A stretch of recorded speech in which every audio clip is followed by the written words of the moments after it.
Hello viewers, गणित ग्राम में आप सभी का स्वागत। Video number 4, Kronecker delta and unit matrix.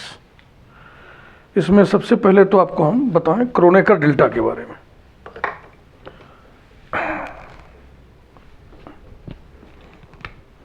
देखो, ग्रीक लेटर्स में ये और ये सिंबल पहचानिए। पहला काम तो ये है स्मॉल डेल्टा। इससे बहुत लोग डेल पढ़ते हैं, आप भी गलती न करिएगा। ग्रीक लेटर्स आप देखें,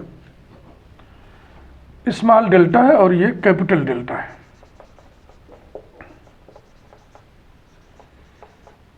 एक तो ये हमने आपको बता दिया।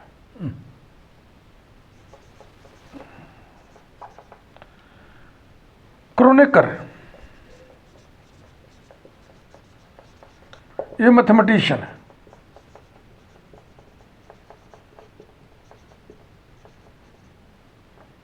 इनके बारे में अगर आपको पढ़ना है बायोग्राफी तो आप गूगल पे देख लें, मैथमेटिशियन।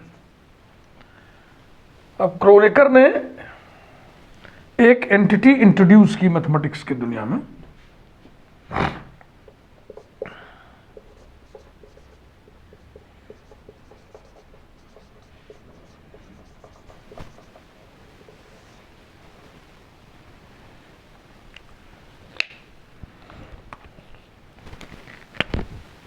ये स्मॉल डेल्टा ऊपर आई नीचे जे, ऐसे भी लिखते हैं या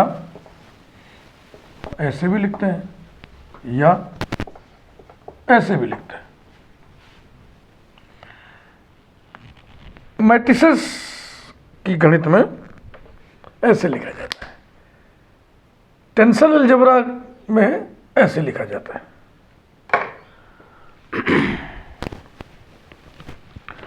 तो अब इसका जो डेफिनेशन है वो कुछ यूं है। इसको हम पढ़ेंगे, Kronecker delta I J equals to 1 when both the indices are same, यानी when J equal to I, and this is equal to 0 when the indices are distinct, J not equal to I. यही है Kronecker delta का concept. अब दूसरी चीज unit matrix.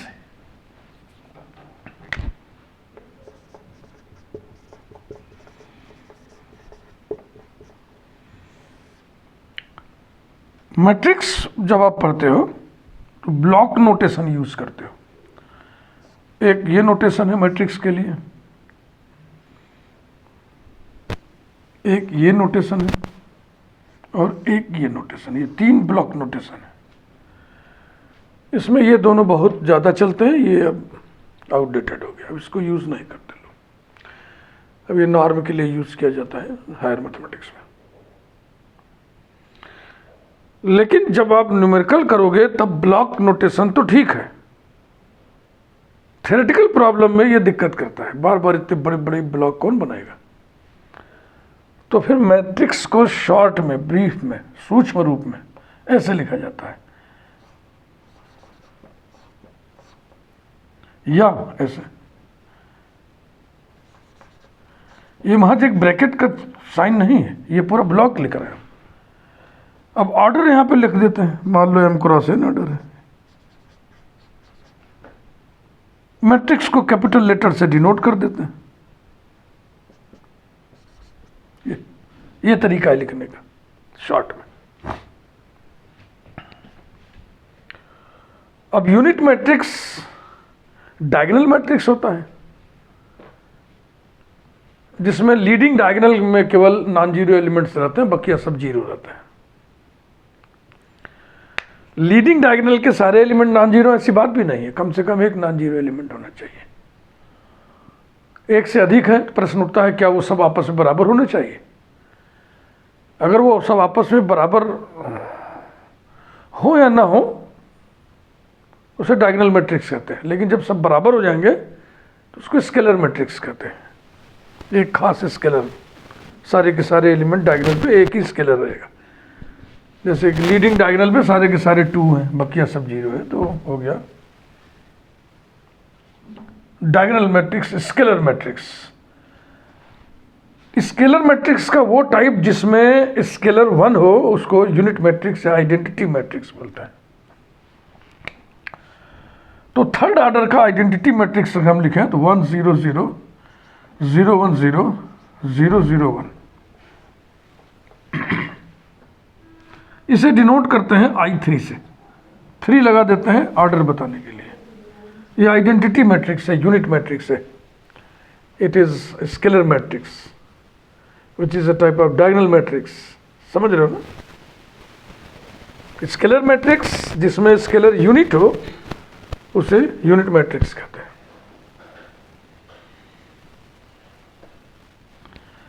अब हम इसको शॉर्ट फॉर्म में इस तरीके से कैसे डिनोट करें, या हम और बड़े वाले को लिख देना IN, nth ऑर्डर का यूनिट मैट्रिक्स 1 0 0 so on 0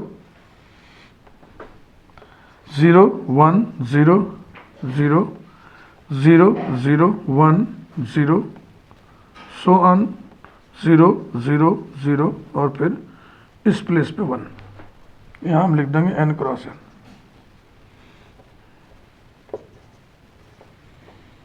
इसी को इस फॉर्म में आइए हम लोग एक्सप्रेस करें। तो कैसे लिखेंगे बताइए? IN equals to matrix AIJ n cross n। अच्छा एक बात और, जो यूनिट मैट्रिक्स होता है वो स्क्वायर मैट्रिक्स होता है, तभी डायगोनल बनेगा ना। ये देखो, तभी ये डायगोनल बनेगा, तभी ये डायगोनल बनेगा। दो डायगोनल्स होते हैं, इसको लीडिंग डायगोनल या प्रिंसिपल डायगोनल कहते हैं, इसको सेकेंडरी डायगोनल बोला जाता है या सब डायगोनल।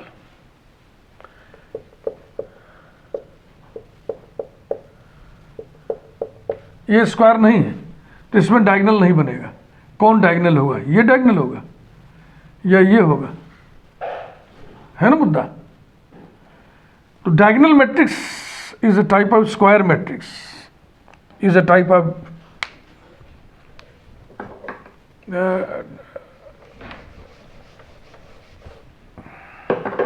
इसे देखें अब ये IN लिख रहे हैं हम लोग। IN माने unit matrix of nth order. तो इसको कैसे लिखा जाए संक्षेप में? इसके डायगोनल पे 1 होंगे। डायगोनल की क्या खूबी हो कि दोनों इंडिसेस I और J बराबर होते हैं। ये 1 1 प्लेस है, ये 2 2 प्लेस है, ये 3 3 प्लेस है। तो इसका मतलब जहाँ जहाँ J और I बराबर है वहाँ वहाँ 1 होगा। तो यहाँ हम लिख दें 1 J इक्वल टू I, और जहाँ जहाँ ऐसा नहीं है वहाँ वहाँ ये क्या होगा? 0 होगा। देखो सिर्फ डायगोनल पर ही J और I बराबर होता है, 1 1 2 2 3 3 4 4 सो ऑन n n। बकिया अन्य प्लेसेस पर I और J आपस में बराबर नहीं होते। ये 1 2 प्लेस है, 1 2 I 1 है, J 2 है। ये 1 3 प्लेस है, ये 1 n प्लेस है। ये कौन सा प्लेस है? 3 1 3 2, ये 3 3 है। समझ में बात आ रही है? अब आप इसे और इसे कनेक्ट कर दीजिए। ये देखिए, राइट हैंड साइड कनेक्ट करिए। तो आइडेंटिटी मैट्रिक्स के एलिमेंट्स AIJ कौन है? Kronecker delta IJ। यहीं से कनेक्शन शुरू हुआ दोनों का। और ऐसा करने से लाभ क्या होगा? ये भी तो प्रश्न उठता है ना। लाभ ये होगा कि थ्योरम्स आप आसानी से प्रूव कर पाएंगे। मान लीजिए आपको प्रूव करने को आ गया कि prove that a matrix A into I माने identity matrix equals to A। तो आप ब्लॉक लेके प्रूव करोगे, इतना बड़ा बड़ा ब्लॉक लिखोगे? नहीं, आप इस नोटेशन का इस्तेमाल करके प्रूव करोगे।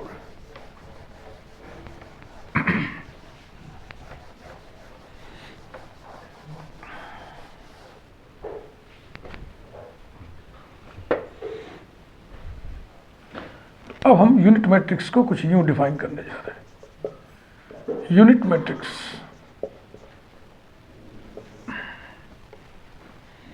आई एन nth ऑर्डर का unit matrix equal to element हम ए आई जे न लिख के क्या लिख देंगे, क्रोनेकर डेल्टा आई जे, और फिर जो वो सब लिखे थे ना कि 1 होगा जब जे इक्वल टू आई, 0 होगा जब जे नॉट इक्वल टू आई, वो लिखने की ज़रूरत नहीं है, because this is standard entity called Kronecker delta. यही आप बताने के लिए ये वीडियो बनाए। आप में से बहुत से लोग नहीं जानते होंगे और बहुत से लोग जान भी रहे होंगे, हो सकता है उनके टीचर ने उनको बताया हो। क्योंकि मैट्रिक्स आप पढ़ते हो इंटरमीडिएट में क्रोनेकर डेल्टा किसी भी बुक में नहीं लिखा हुआ है। बहुत पहले बीएससी में भी डिटर्मिनेंट हुआ करता था, बहुत बहुत बहुत पहले, तो ये सब चीज़ें वहाँ इस रूप में मिला करती थी। और अब देखो इनका इस्तेमाल टू प्रूव दैट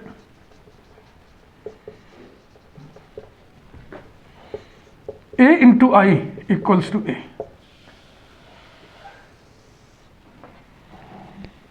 यहां पे ऑर्डर हम नहीं लिखे हुए हैं, आई पे ऑर्डर छोड़ दिए। इन जनरल आइडेंटिटी मैट्रिक्स और unit matrix is denoted by capital I. अब मल्टीप्लिकेशन प्रोडक्ट कंसिस्टेंट हो, इसके लिए आपको शर्त मालूम ही है, इसमें नंबर ऑफ कॉलम्स, इसमें नंबर ऑफ रोज बराबर हो, इसका सेकंड ऑर्डर इंडेक्स, इसका फर्स्ट ऑर्डर इंडेक्स इक्वल होना चाहिए। Let A equal to matrix A I J, order m cross n, ऐसी पढ़ा करो, ये मत पढ़ा करो let A equal to bracket A I J, this is not bracket A I J, this is matrix A I J. इसको elaborate करोगे तो ब्लॉक बड़ा सा बनेगा। एंड आई इक्वल्स टू, अब आई का ऑर्डर क्या लोगे, इसका सेकेंड ऑर्डर इंडेक्स, इसका फर्स्ट ऑर्डर इंडेक्स बराबर होना चाहिए। तो इसका जो फर्स्ट ऑर्डर इंडेक्स है वो n होना चाहिए। चूंकि ये स्क्वायर मैट्रिक्स होता है इसलिए इसका सेकेंड ऑर्डर इंडेक्स भी यही होगा। और यहां हम क्या लिख दें, ये लिख दें। Then A I equals to new matrix B I J, order क्या होगा, आउटर आउटर, जैसे इसमें एम एन लिखा हुआ है, इसमें एन एन लिखा हुआ है, तो प्रोडक्ट मैट्रिक्स का ऑर्डर ये होता है, outer outer M cross N. Where product का डेफिनेशन आपको मालूम होना चाहिए। अगर आप नहीं याद कर पा रहे हैं तो मैं अलग से इसको बता दे रहा हूं पहले।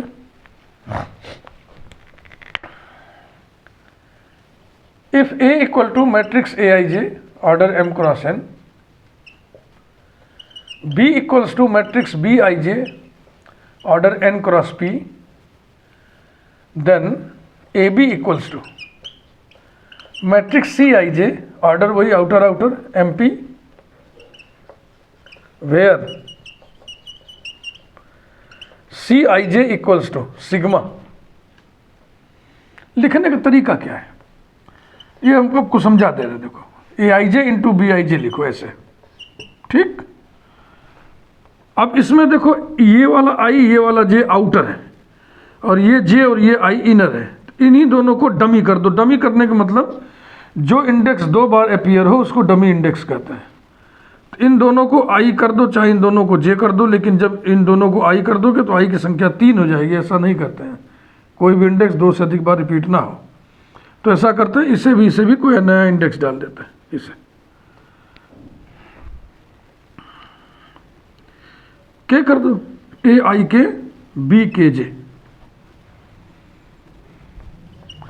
ए आई के बी के जे।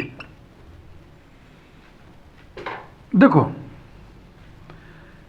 ये जो m cross n, n cross p, m cross n ये लगा हुआ है, यहाँ पे गड़बड़ हो गया ना, ये आउटर आउटर क्या होगा, mp।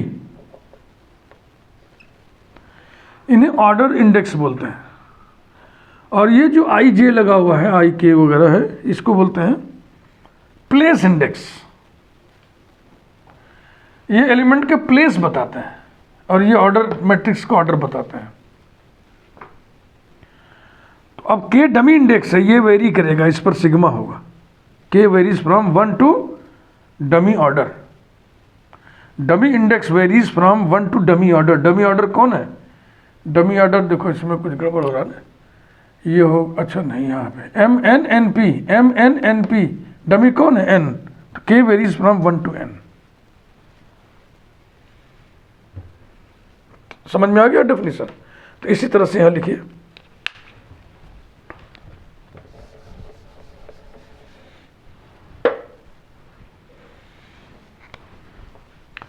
where Bij equals to इसका एलिमेंट इंटू इसका एलिमेंट, इस कंसेप्ट के साथ, डमी वाले कंसेप्ट के साथ। ए आई के सिग्मा लगाइए, ए आई के Kronecker delta K J, K varies from 1 to dummy order. इसमें कौन ऑर्डर डमी है? एन, एन डमी है, K varies from 1 to N equals to. अब ये सिग्मा को फैलाना है, जैसे कि k इज इक्वल टू 1 रखो, A I one delta 1 J plus K equal to 2 रखो, A I 2 delta 2 J plus so on. रास्ते में कहीं तो के जे के बराबर होगा, तो जब के बराबर जे रखोगे तो रास्ते में एक एलिमेंट आएगा, जनरल एलिमेंट ए आई जे, के की जगह जे रख रहा है, ए आई जे और Kronecker delta J J plus so on plus last term K की जगह N, A I N Kronecker delta N J. ठीक, अब क्रोनेकर डेल्टा का डेफिनेशन लगा दें। जब जब ये दो इंडेक्स बराबर नहीं होते उसकी वैल्यू 0 होती है। तो सिर्फ एक जगह ऐसा है जहां पर कि दोनों इंडेक्स बराबर हैं। ये विजुअल कर दिया हमने, जे जे लिख के, कि विजुअल कर दिया हमने कि यहां पे दोनों इंडिसेस बराबर हैं, इसका मतलब अन्यत्र कहीं भी बराबर नहीं है। तो ये आ गया A I one into 0 plus A I two into 0 plus so on plus A I J into 1 plus so on plus A I N into 0। तो कुल मिला के क्या बचा? Equals to A I J, यानी where B I J equal to A I J, it means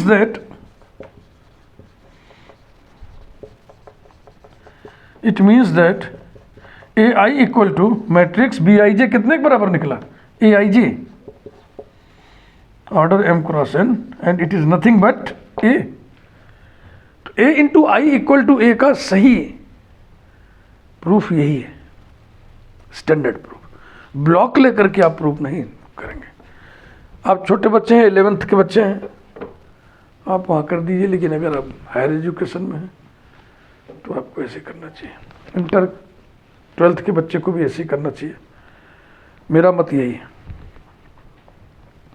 तो Kronecker delta introduce करके हमने यूनिट मैट्रिक्स आपको बताया और फिर उसका उपयोग किया हमने इस थ्योरम को प्रूव करने में। इसी तरह आइए हम लोग प्रूव करें आई इंटू ए इक्वल टू ए।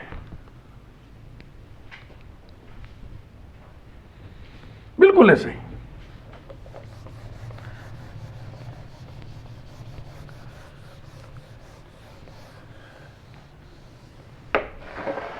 इस चैनल पे हर वीडियो पे एक टॉपिक रहेगा, उस टॉपिक पे कंटिन्यूएशन में वीडियो नहीं रहेगा, और ये टॉपिक ऐसे ही स्पेशल टॉपिक होगा, एक वीडियो में अपनी बात समझा देगा।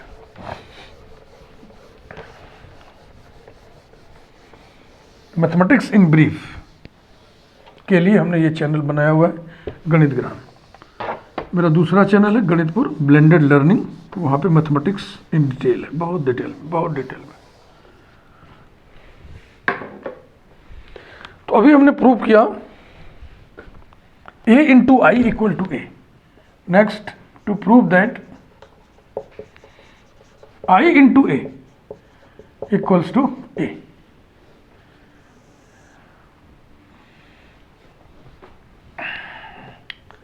A equals to matrix A I J order m cross n,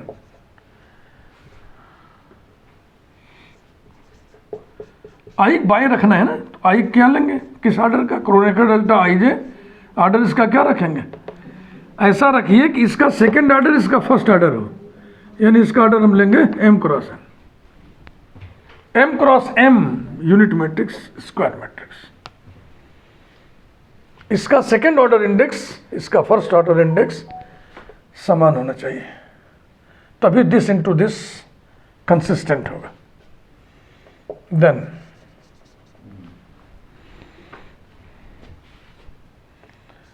I into A equals to matrix, चलिए अब की बार सी आई जे लिख दे रहे हैं। ऑर्डर बताएं क्या होगा,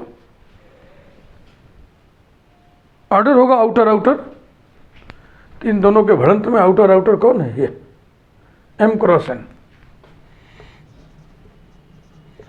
और मल्टीप्लीकेशन लिखने का जो तरीका बताए थे, where C I J equal to sigma, this into this करना है, तो ये एलिमेंट लिखो, ये एलिमेंट लिखो, जो बीच वाले इनर है, इसका दूसरा इसका पहला उसको डमी कर दो, यानी कि डेल्टा आई के ए के जे, ये सेकंड है, जे इसका फर्स्ट हमने दूसरा रख दिया। और ये जो डमी इंडेक्स है ये वेरी करेगा, varies from 1 to dummy order, dummy order कौन है, M, varies from 1 to M. अब इसे फैलाइए, equals to delta I one A one J plus delta I two A two J plus so one.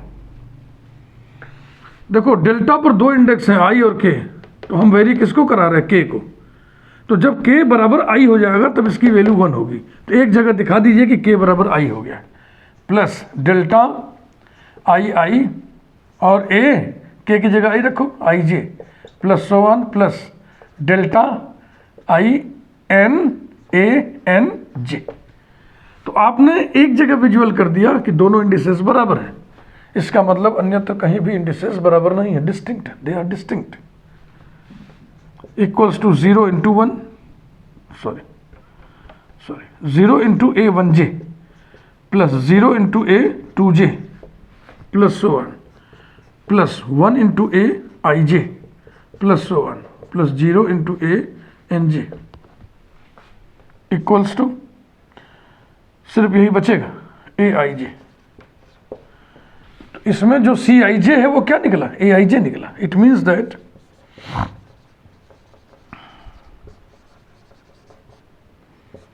I into A equals to, अब C I जे ना लिखो, सी I जे की जगह क्या लिख दो, ए आई जे लिख दो। ऑर्डर क्या इसका है, एम क्रॉस एन, तो यही आ गया ना, देखो equals to A.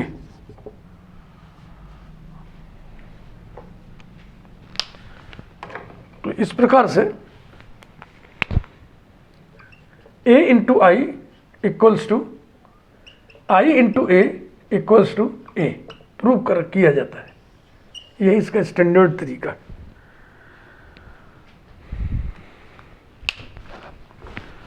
Chronicle delta का इस्तेमाल बहुत जगहों पे, फिजिक्स में भी, मैथमेटिकल फिजिक्स में भी क्रोनिकल डेल्टा का इस्तेमाल है।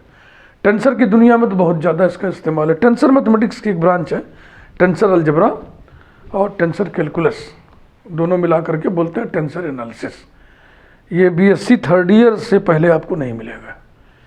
बीएससी थर्ड ईयर माने 5th सेमेस्टर 6th सेमेस्टर या उसके आगे, जहाँ 4 ईयर बीएससी है वहाँ 7th सेमेस्टर 8th सेमेस्टर कहीं ना कहीं मिलेगा। और अगर नहीं मिला तो एमएससी प्रीवियस में ज़रूर मिल जाएगा, एमएससी के पहले सेमेस्टर में। तो आज का बस यहीं पे काम समाप्त करते हैं। Thank you very much.